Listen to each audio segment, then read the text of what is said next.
नमस्कार, मैं राजेश जोशी राजकीय प्राथमिक विद्यालय चमुआ से। आज हम राजीव नवोदय में आए हिंदी के कुछ प्रश्नों को हल करने का प्रयास करेंगे। हिंदी भाषा के कुछ प्रश्न होते तो सरल हैं, लेकिन बच्चे अक्सर उसको छोड़ आते हैं। तो उन प्रश्नों का जो नवोदय में आ चुके हैं, राजीव नवोदय में, उनका कुछ संग्रह बना रखा है और वो आप लोगों के साथ मैं साझा कर रहा हूँ। आप बच्चों के साथ वो साझा करेंगे, ठीक है।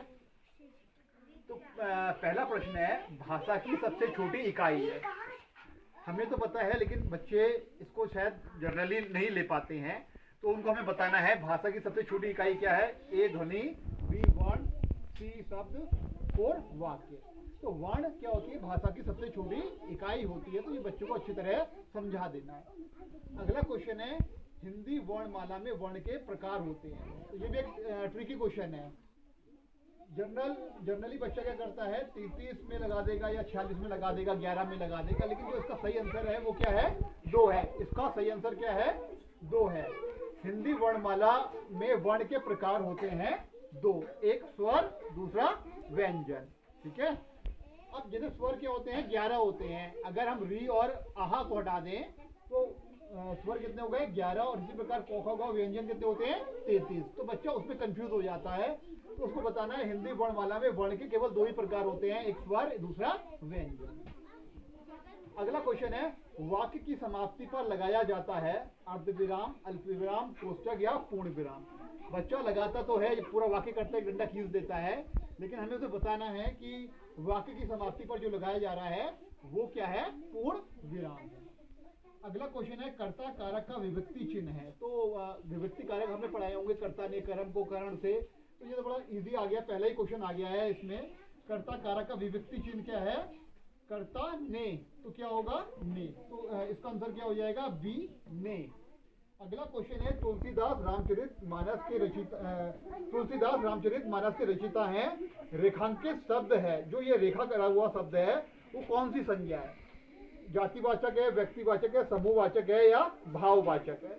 तो बच्चों को ये भी बताना है कि केवल समूह नहीं आ रहा है इसमें, केवल एक व्यक्ति की बात हो रही है, तुलसीदास जी की बात हो रही है। तो ये कौन सी संज्ञा है, व्यक्तिवाचक संज्ञा है। अगला प्रश्न है, वर्णों के सार्थक वर्ण समूह को क्या कहते हैं। तो वर्ण से मिलकर क्या बनते हैं, शब्द, और शब्द से मिलकर क्या बनते हैं, वाक्य। तो उसका सही आंसर क्या होगा, वर्णों के सार्थक वर्ण समूह को क्या कहते हैं, शब्द कहते हैं। अगला क्वेश्चन है, संयुक्त व्यंजन नहीं है।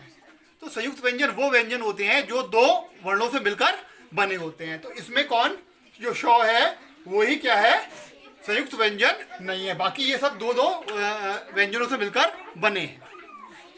अगला क्वेश्चन है, दीर्घ स्वर नहीं है। बाकी ये ओ, औ और ओ ये क्या है, दीर्घ स्वर है, और ये री है वो दीर्घ स्वर नहीं है।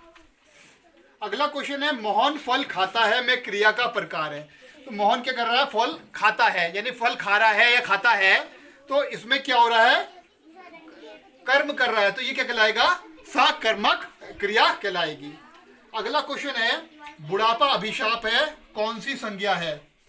तो बुढ़ापा क्या है, सभी को बुढ़ापा आता है, बहुत सारे बूढ़े होते हैं। तो ये क्या हो गया, जातिवाचक संज्ञा हो गई, क्योंकि ये एक जाति हो गई, बहुत सारे जो लोग आ रहे हैं उसमें। तो ये क्या हो गई, एक जाति हो गई। बूढ़े बहुत सारे लोग होते हैं, इसलिए बुढ़ापा क्या है, जातिवाचक संज्ञा है।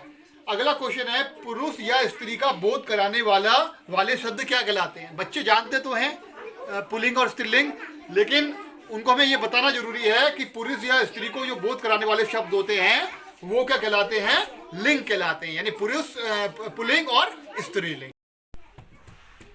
अगला प्रश्न है, वह छोटी से छोटी ध्वनि जिसके टुकड़े नहीं किए जा सकते हैं। ए शब्द, बी वर्ण, सी वाक्य और डी पद। तो इसका आंसर क्या हो जाएगा, वर्ण। वर्ण सबसे छोटी इकाई होती है, ठीक है, भाषा की। अगला क्वेश्चन है, उष्म व्यंजन नहीं है, ठीक है। तो एक ग्रुप होता है जिसमें तीनों श और ह आता है, वो उष्म व्यंजन कहलाते हैं। तो इसका सही आंसर क्या है, उष्म व्यंजन नहीं है, कौन, वो, ठीक। अगला क्वेश्चन है, एक या अनेक का बोध कराने वाले शब्द हैं। एक या अनेक, तो कायिक में यूज होता है वो एक वचन और बहुवचन, वचन कहलाते हैं, एक वचन है और बहुवचन, एक और अनेक। तो सही आंसर क्या हो जाएगा इसका, बी, वचन।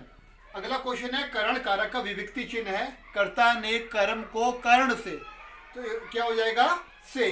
करण कारक का विभक्ति चिन्ह क्या है से। अगला क्वेश्चन है अनुस्वार का प्रयोग हुआ है, तो 4 शब्द दे रखे हैं, तो अनुस्वार किसमें लगा हुआ है, वो बिंदी लगी हुई है गंगा में, तो उसका सही आंसर क्या हो जाएगा बी।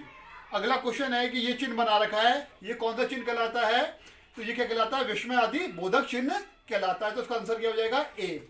अगला क्वेश्चन है भाषा की सबसे बड़ी इकाई, ऑप्शन दे रखे हैं वर्ण, शब्द, वाक्य और कोई नहीं।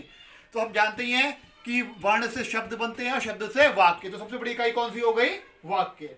अगला क्वेश्चन है क्रिया के मूल रूप को क्या कहते हैं, तो क्रिया के मूल रूप को हम क्या कहते हैं, धातु कहते हैं, ये ध्यान में रखिएगा, ये प्रश्न भी आया है। अगला क्वेश्चन क्या है, कारक चिन्ह होते हैं, तो कुल कारक चिन्ह कितने होते हैं, 8 होते हैं, तो इसको भी आप याद कर लीजिएगा। तो ये कुछ ऐसे प्रश्न थे जो हम जनरली क्या कराते हैं, बच्चों को हम कराते हैं एक वचन बहुवचन वचन कराते हैं, लिंग कराते हैं, संधि तत्सम कराते हैं, एक के अनेक शब्द कराते हैं, पर्यायवाची कराते हैं। तो उन शब्दों के अलावा भी ये कुछ ऐसे प्रश्न हैं जो राजीव नवोदय में आए हैं और बच्चा इनको छोड़ आता है, तो आपसे अनुरोध है कि आप इनकी प्रैक्टिस कराइएगा। और उनके साथ साथ ये प्रश्न भी बहुत जरूरी है, एक एक प्रश्न यानी एक एक नंबर से ही मेरिट बनती है। Thank you.